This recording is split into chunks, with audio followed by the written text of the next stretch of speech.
What can I say? I've had the pleasure, and occasionally pain, of working with this gentleman for near a quarter century now. He's been called the jaunty one. I've called him the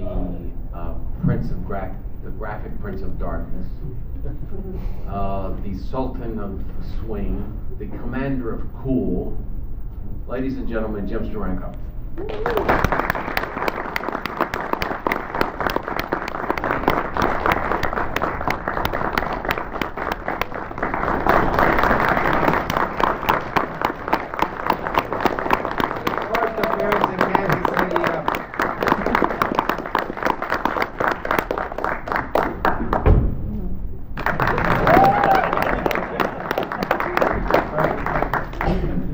Well, as a friend of mine used to say, thank you for the clap.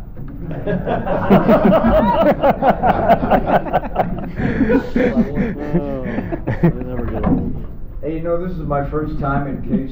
This is probably the only place I haven't been in the country before.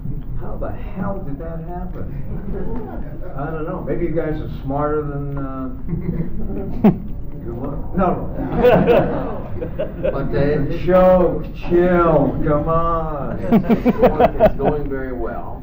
If you're happy to see Jim, if you know the promoters, feel free to let them know. So I want to run by a couple of credentials.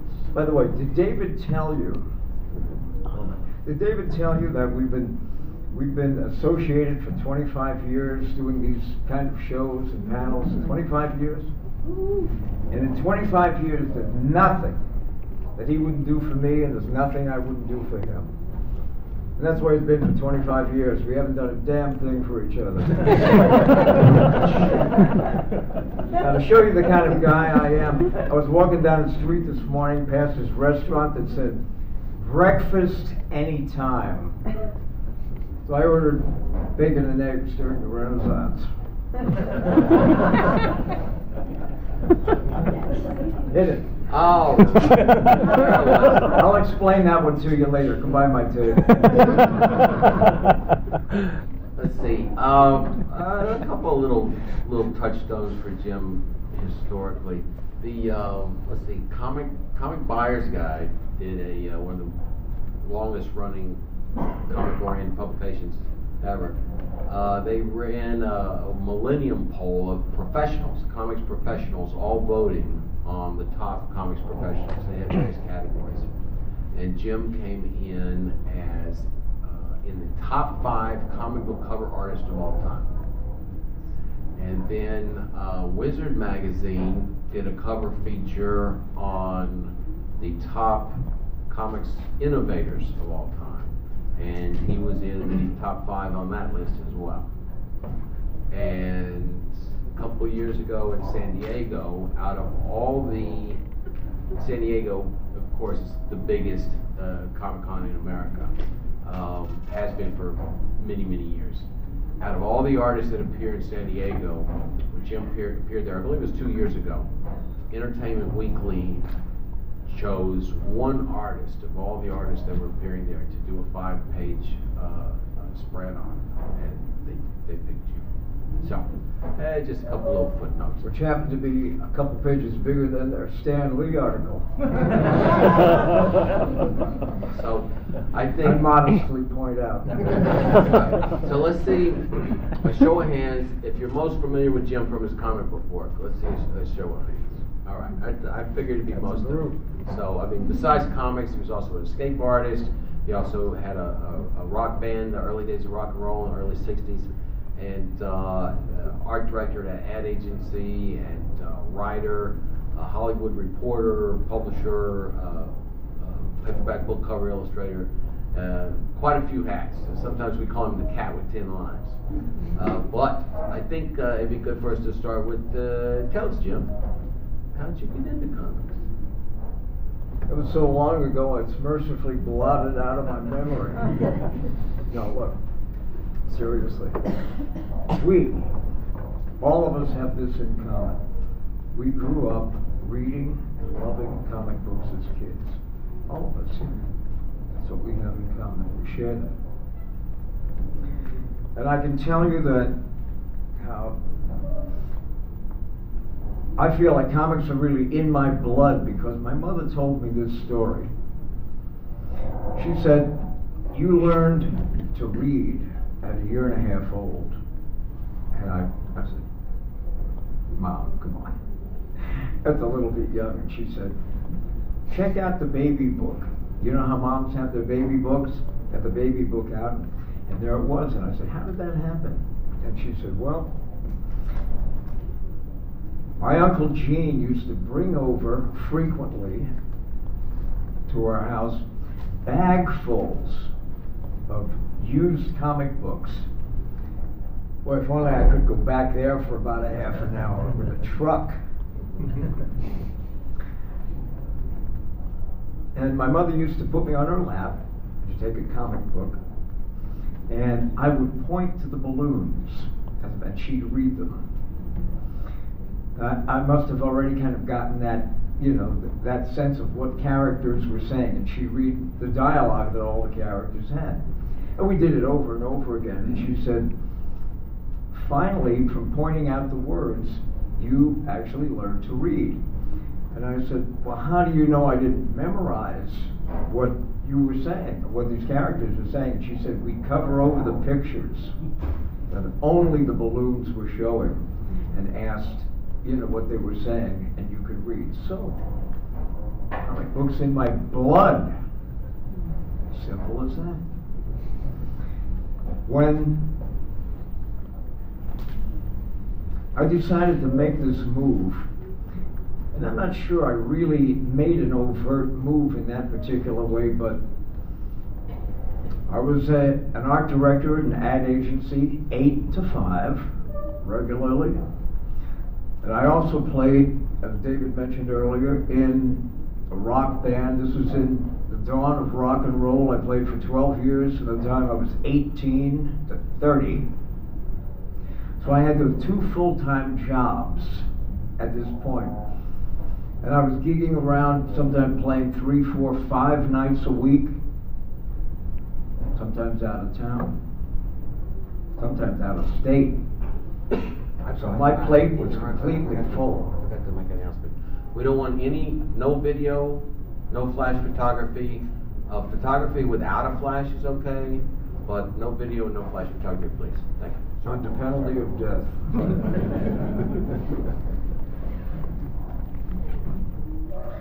So anyway, I had 2 full-time jobs, and I happened to be, you comic book guys, you know Wally Wood? Mm-hmm. Arguably one of the greatest of all comic book and cartoonists in the world. And a big influence on me. Arguably. I think between you and me, we've got enough credentials to make a definitive statement. No arguably about it. He's one of the top. That's all there is to it. I think Rob Liefeld might give you a different story. He's but got that's another matter. He's got the Jack Kirby Hall of Fame Award, multiple National Cartoonist Society awards. He's got the Eisner Hall of Fame Award. He's got every top cartoonist. He was brilliant. He truly was a genius. And I was in his studio. We were talking one day, and he said, you know, I don't think you'll ever be satisfied as a creator, as an individual, as a person, unless you're in the business, or until you're in the business, because you know how much I loved comics. I grew up with them. Part of me. And I said, you know, you could be right. I've already had numerous careers by this time. And Wally said, I'm going to do you a favor. Like what? He reached over, picked up the phone, and he called the president of Tower Comics, Tower Publications, Harry Shorten. Harry Shorten was the guy's name. And he said, Harry, I've got a guy over here that I think you might be interested in. You should at least take a look at his work. Well, that was a nice gesture. And what an intro, you know, couldn't come from a better source. And Harry said, send him over. The Tower was doing Thunder Ages. Wood was doing Thunder Ages for Tower. And they had, Shorten had been around for many years, made a lot of money, He did books. Well, he did the comic strip, They'll Do It Every Time. That's how he started. Did you ever see that? Did you ever hear that strip, They'll Do It Every Time? Really good Sunday strip. And he knew his stuff. But yes, he was the publisher of all of the Wood Thunder Agent books, Dynamo, Undersea Agent, you know, and so forth. He's a savvy guy. So I took a cab over, and it was up high. It was like at 60th, 65th Street, right in the corner, big building. And I'll never forget going into his office. His office was like at least the size of this room. Like I wanted to take a taxi cab from the front door of his desk. You know, when I got out, like the rug tickled my ankles. It was so thick, that kind of pile. Amazing. It was like a scene out of the movie Cash McCall, if you know that picture. Huge desk, mahogany desk, fantastic. And I showed Harry some samples, and he said, "You have an idea?" And I told him a couple ideas, and he said, "I kind of like this." I was doing a kind of competitive thing at Marvel. His character was called Super Agent X. You know, Marvel had X-Men at that time. They were doing well because Kirby was drawing that book. And I thought using that letter, Super Agent X, would be suitable. So we went for it. Harry looked over my samples and the artwork and he said, "You're in business, kid. I'm giving you a 52-page book." Hey, how about that? Geek just walks in off the street, gets a 52-page book, and now I'm in the same plane as my idol, Hollywood. Things happen. Can I digress for just a moment? Just a moment. There's a term that I coined years ago, and it has to do with two different kinds of people. And I'm sure you all know these kind of guys where no matter what the hell they're doing, they get into trouble. Trouble just glues itself onto these guys. The term is invisible epiphanies. There are things that happen to us frequently, things that change our lives, like the death of a relative or a friend, or these are things we know have impact on us. But I believe there are things that happen to us all the time that we're not quite aware of. Invisible epiphanies. Do you like that term? Can I tell you one or two of mine? I was 7 years old, and my mother was taking me along the main street of the town I lived in. And there was a music store that had an enormous show window with grand pianos, plenty of brass, great display. In the front of the window, there was a placard. It was about maybe 11 by 14. And it had an image on it. And the image was kind of low on the show window, so it was kind of at eye level for me. And it changed my life forever. My mother said when I saw this image, I was paralyzed. Now, I come from a very poor background, cold poor, hungry poor. I lived in a shack when I was a kid. Nothing. We had no pictures hanging on the wall, couldn't afford anything. And so when I saw this image, which was something that could never exist, and yet here was a picture of it. You know how disturbing or confounding that could be for a 7-year-old? It was the image, The Persistence of Memory by Salvador Dali. You know the one? The melting watches.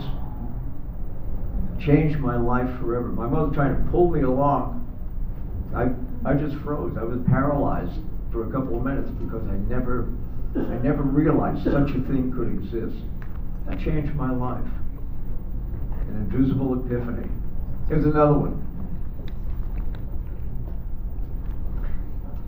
First time I heard George Gershwin's Rhapsody in Blue.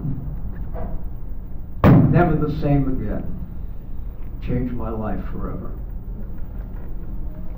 So,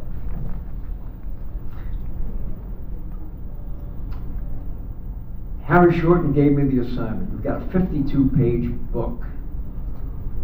He said, when can I see the first story? And I said, can you give me a couple of weeks? And don't forget, I had 2 full-time jobs at this point. He said, fine, come in.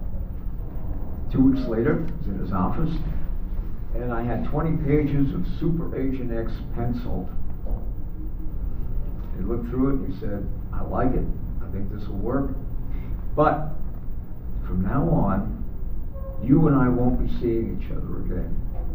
He said, I'm going to turn you over to my art director, Sam Schwartz. And I had a vague recollection of this name because Sam Schwartz had been Archie Comics' art director for years. I kind of stumbled across his name. So he took me into Schwartz's office. I call it an office, but it was really more like a telephone booth. And Harry introduced me to Sam, and he left. And Sam said, you know, you'll be working with me from this point on, and began looking through my work, paging through it. And he began to shake his head, looking at the work, shake his head. And I said, what's the matter? And he said, you see this woman, the woman scientist, and I patterned her after Kim Novak, arguably one of the most beautiful women on the silver screen. And I said, yeah, so? And he said, I don't like the shape of her nose. I was baffled by that one because there's hardly anyone more beautiful than Kim Novak, her and her nose. But anyway, he keeps paging through, and I'm thinking, maybe this guy has so much Betty and Veronica in his blood that, you know, those are the kind of noses he's looking for. I'm not sure that's the kind of noses I'm looking for in this particular woman scientist character. Anyway, he's going through and shaking his head, and it gets to be like more animated. It's like one of those dolls. What are they called? The bobblehead. Bobblehead, yeah. There's a version of a bobblehead. It gets close to the end of the story. And he says, I'm not making this up. He says, he's looking at my character, and there's a scene, there's a fight scene. He says, nobody can throw a punch like that. Look, I've boxed for 3 years. You're not going to tell me anything about throwing a punch. But we're in comic book land, right? We're in fantasy land. And Super Agent X was like this. Bam! Took 2 guys out. Simultaneously. And my art director said, nobody throws a punch like that. What kind of hell did I just step into? And then I realized what was going on. You get it? He was training me. He was training me to be his slave. He was the prince, the king, and I was just a serf. He was training me. In a phone booth size on.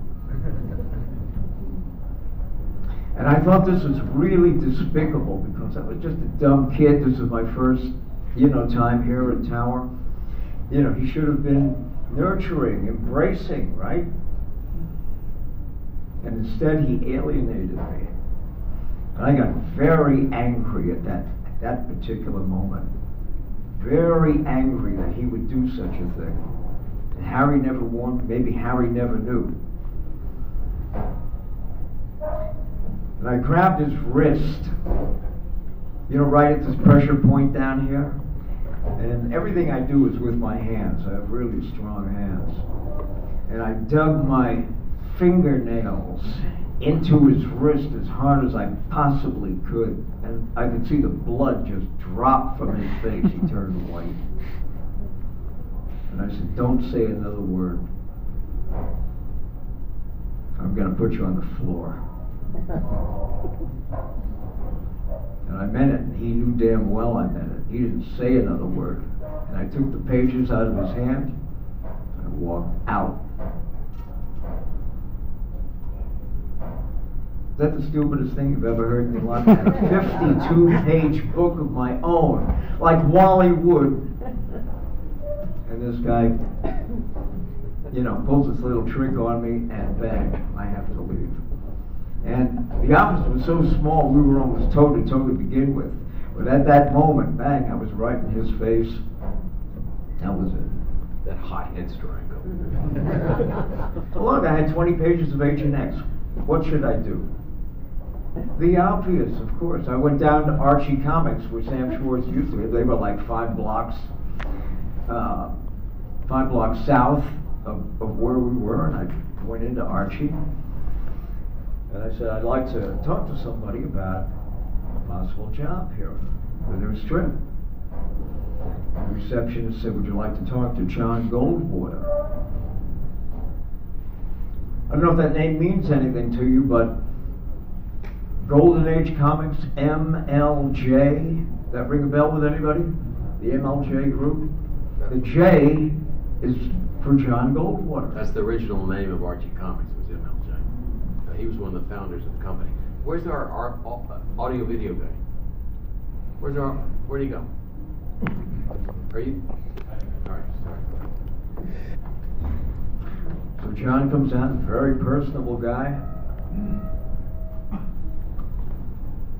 Looked at the work, he shuffled through, and he said, "Got a job for you." And I'm thinking, bam, jackpot. And he said, "I want you to draw all of our covers." I said, "John, Super Agent X, come on, give me a break." And he said, No, we've got all the characters we need." He said, "But I like what I see here, and you'd be really good at our new superhero line." Well, thank you very much. I think I'll pass on that, but good luck with the line. And from there, my next stop was DC Comics down at Rockefeller Center. And by this time, it was about kind of noon time, or maybe it was 1:30, like late lunchtime. I went into DC. I said, "I'd like to talk to an editor about a comic strip." And she said, "Almost everybody's out to lunch, but I think Murray Boltinoff is here." I don't know if that name rings a bell for you, but Murray'd been around in DC for a long time. And I knew his name. I said, "Sure, why not?" And Murray looked at the pages, and he said, "I'm going to put you to work." And I'm thinking, Super Agent X at DC. And he said, No, we have Superman, Batman, Hawkman. We don't need any more characters." He said, "But I want you to write for us. I'm going to give you an assignment right now to write for us." Murray, thanks so much, pal, but Super Agent X. Good luck at DC. Now, I can't explain my strategy for what happened next. But I was working my way downtown in Manhattan, and I went to Paramount Pictures. If any of you guys know Manhattan, you know that one of the most famous buildings in Midtown is the Paramount Building, 44th Street and Broadway. The whole damn block.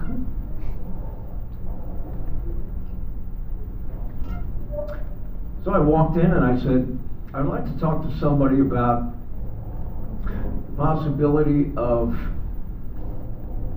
a new group of characters." And the reception said, "Would you like to speak to Seamus Culhane?" Now,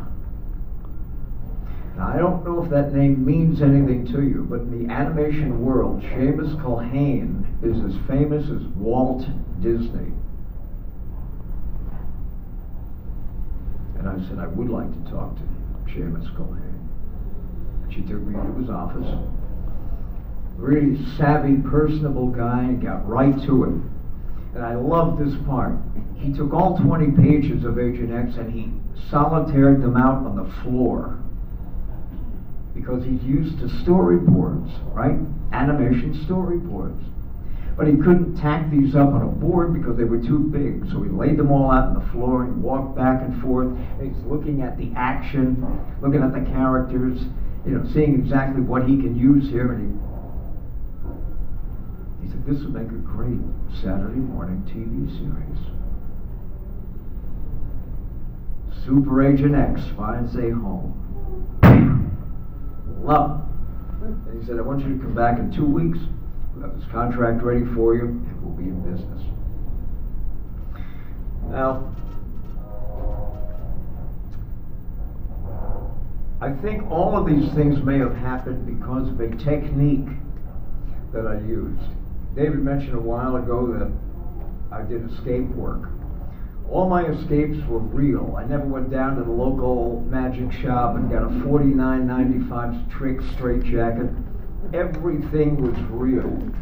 I did real jailbreaks, real prison escapes. I escaped from locked vaults. Everything was real.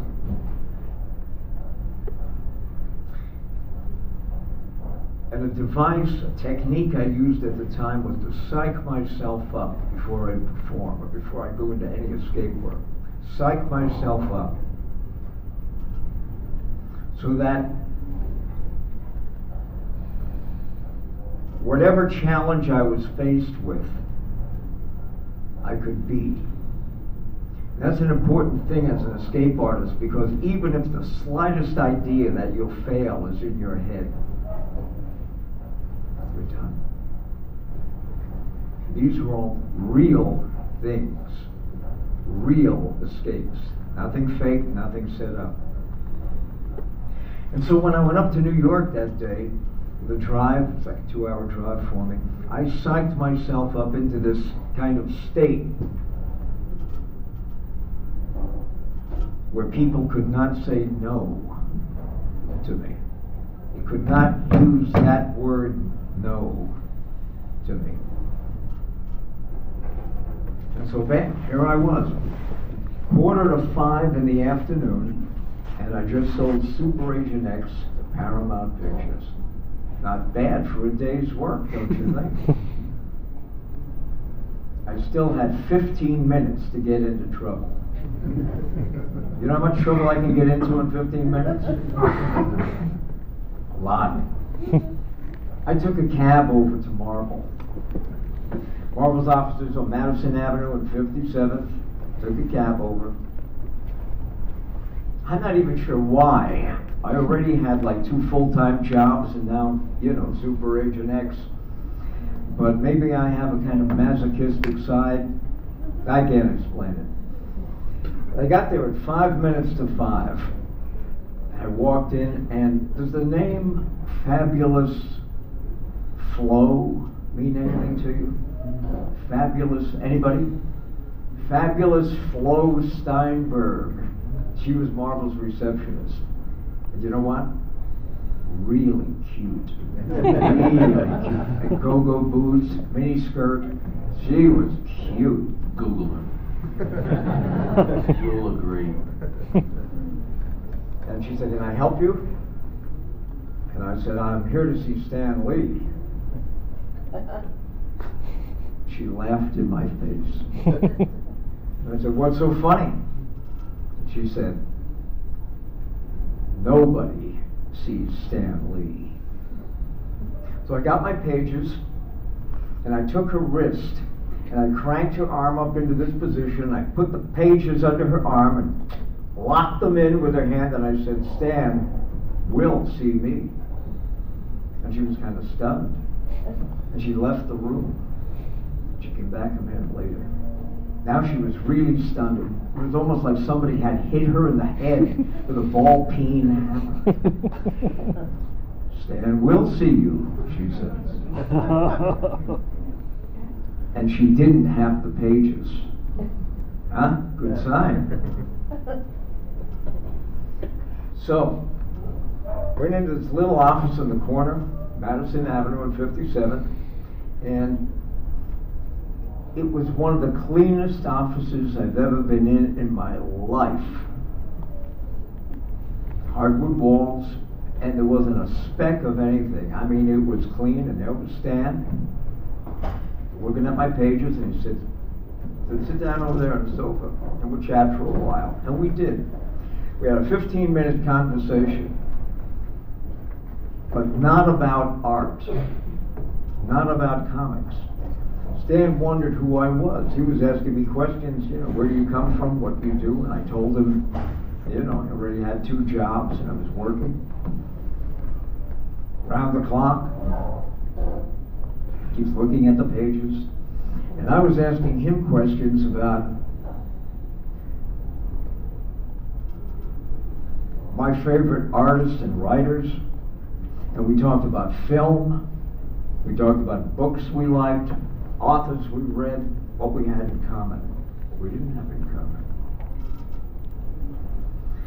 And after a while, got through the story, 20 pages, and he said, this work is really crude.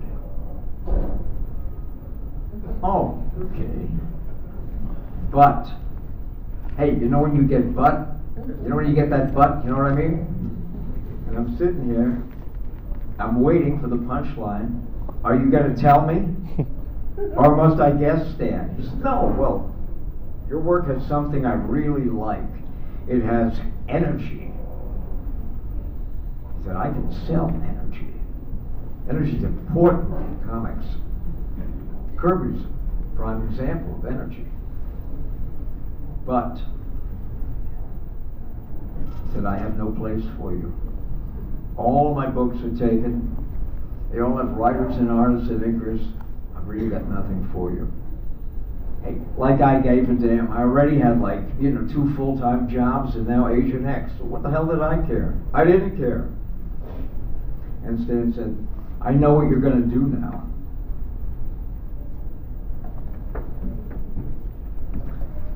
He said, you're going to go over to DC, our rivals.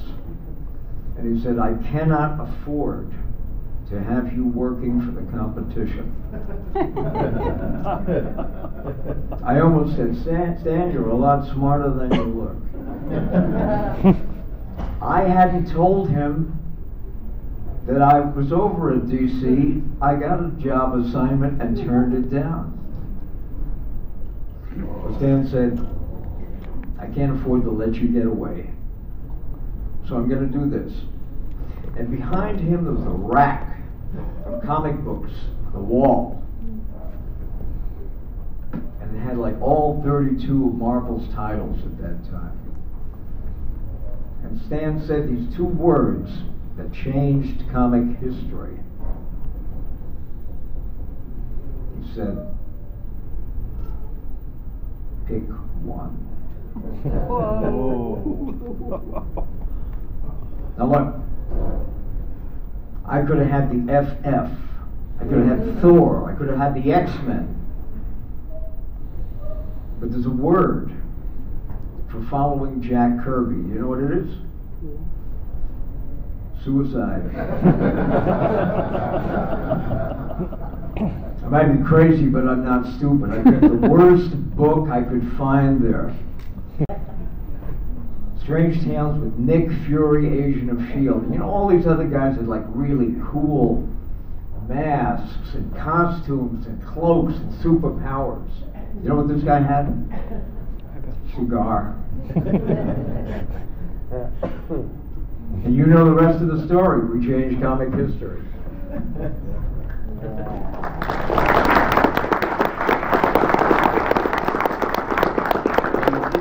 You just did 45 of our 50 minutes. Nobody left the room. I'm just saying, we're going to have to take a pick. We got one more story. I'll do the first wheel. All right, we're going to hear a story from his escape artist career. Want to hear this? And this is one of my favorites. This is the Ferris wheel. That's because you guys love when I bleed. I did this at a park in Pennsylvania, amusement park in the middle of summer. I was booked there for a week to do my act and challenge them. At every show, I challenge people to come up, to bring handcuffs or leg irons or whatever the hell it is, you know, they thought they could put me in and restrain me. Never happened. And I had a $1,000 challenge. Put me in anything that I can't get out of. $1,000. Never happened. They had a fantastic Ferris wheel at this place. It was huge. And I got this idea that it would be a real spectacle if I could do an escape that involved the Ferris wheel. This is really in Houdini land now. I mean, many of my challenges were one of a kind. In other words, they could never be practiced because they were one of a kind, you know. You only had one shot at it, one of a kind. I went to the manager and I said, I believe we can have a killer PR coup with this Ferris wheel. I said, you bring in a couple of state policemen and they can tie me to this Ferris wheel, set it in motion, and I'll escape in front of the crowd. And we figured out to do it in the evening, just as the sun was setting, so I could be like in the spotlights, real spotlights that were down on, actually they were on the beds of two trucks. And so 2 state policemen tied me to the Ferris wheel with 50 feet of rope. 50 feet of rope. And after they were satisfied that I was securely tied to the Ferris wheel, it was set in motion. And there was music playing in the background, huge crowd, spotlights on the Ferris wheel, and it was already like deep into twilight. So you know the sky was dark already. And I let it go around like maybe a revolution and a half. You know, struggling with it, you know, building up suspense. And after whatever that might have been, like 3 minutes or so, then I began the real work of getting out of this 50-foot rope tie. I had never done this before in my life. I mean, I've been on Ferris wheels and I've been tied up with rope, but not at the same time.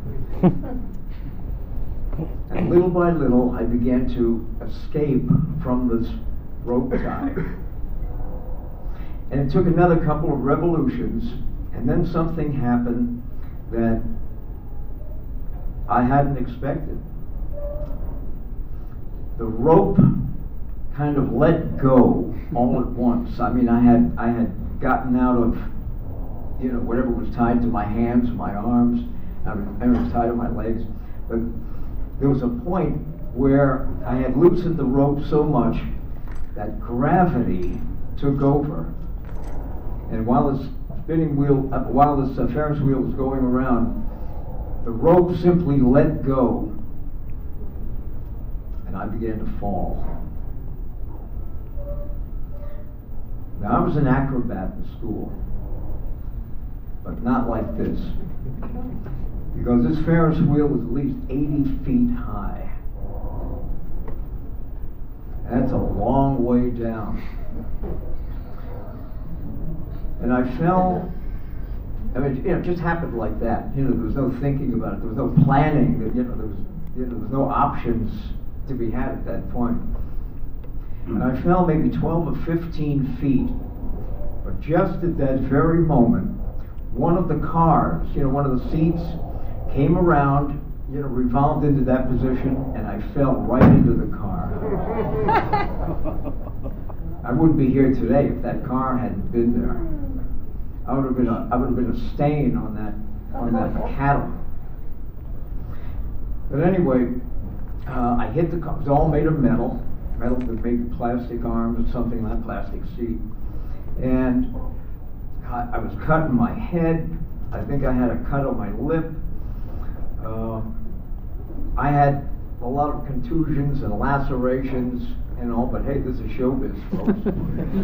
By the time the car got to the bottom, you know, I was able to stand up and wave to the crowd. You know, everybody thought, hey, what an act, right? Okay, over with. I'm going back to my dressing room to get ready for tonight's show, and the manager, who approved of this stunt, ran over to me and he said, "Jim, never seen anything like that before. What a fabulous attraction. Can you do it again tomorrow?" No, I can't.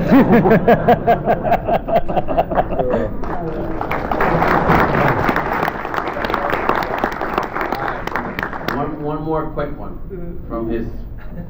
The Shadow has a question. I wanted to ask about Walter Gibson and knowing the different people involved in the pulps and. Well, you know, I only have 6 minutes, but can you come over to my table after this and I'll tell you some great Walter Gibson anecdotes. I heard one of your Orson Welles was pretty good yesterday. I told you my Orson Welles story. Yeah, I heard that one, but I didn't get to hear any about Gibson. The Witch Doctors Club. Yeah. Okay. Well, we're out of time, so I can't tell you about the Witch Doctors Club and Orson Welles. But I'll file this one under misspent youth. I had what I call my switchblade years. I came out of a very tough neighborhood, tough background, and it really wasn't pleasant, believe me. I'd trade that in for like a job in the dynamite factory, or maybe, you know, working in you know, ISIS land. But that's another story. I had some great bikes in my time. Any motorcycle riders here? Anybody? My first bike, 38 Indian with a 48 engine in it, but it was too big for me. It was a monster. It was a hog. Really was too big. And I traded that in, I think, for a Matchless, which is an English bike. And can I tell this story? Can I tell about Matchless? I did a little. Don't tell that story. Oh, what a heartbreaker. I'll get there. We got 4 minutes. I modified the Matchless in a particular way. That's a good one. Yeah, that's a good one. And I would do this. Coming into my town is a long bridge, and I'd wait until it was like a little after twilight and it got dark. And I'd tear down the median strip in the middle between, you know, those 4 lanes. And I was out of school at this time, but I had the guys in metal shop. I used to go back up so that they would make steel heels on my motorcycle boots. And the reason I did that is because if I put both feet on the cement or the asphalt, twin comets of sparks 10 feet long would shoot out behind me. And then I told you about this modification that I did. Well, what happens is when you back off, when you snap the throttle off very quickly, gasoline shoots into the carburetor, and it has nowhere else to go. It can't fuel the engine. So where would it go? It would go out the pipes. But the pipes are red hot.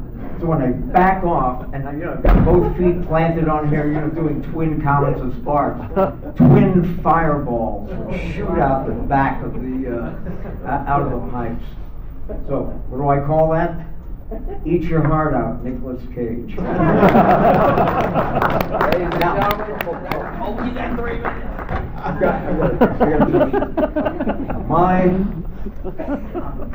I finally got to the point. I had this. I had a BSA Golden Flash as my last bike.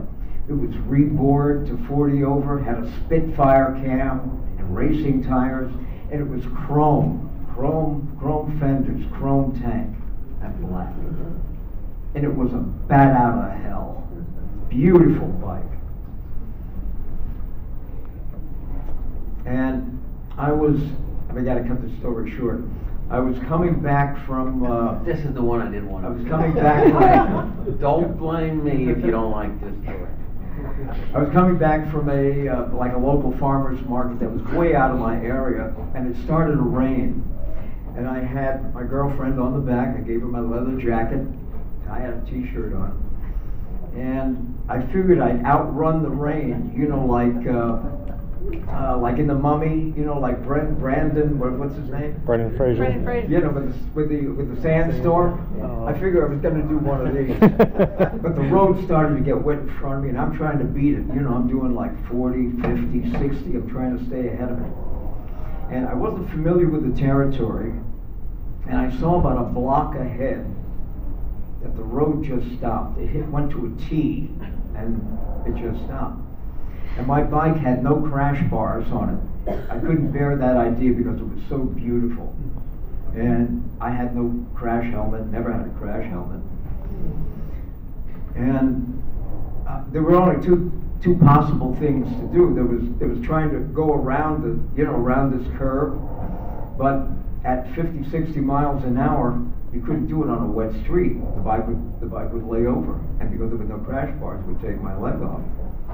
And the other thing was to try to slow down enough, you know, maybe to go down this embankment or whatever the hell was there. Neither one of those worked out. The bike went clear over the embankment like Evel Knievel. And I still remember to this day hearing the metal tear and the glass smash. Horrible sound. I love this bike. The girl I was with was a model, and I was petrified that something may have happened to her because, you know, her looks were her fortune. She had a cut lip. She didn't know what was going on, so she was relaxed, you know. As she stiffened up, you know, it would have been all over. Anyway, my bike was completely demolished. I had some broken bones. My ribs were fractured.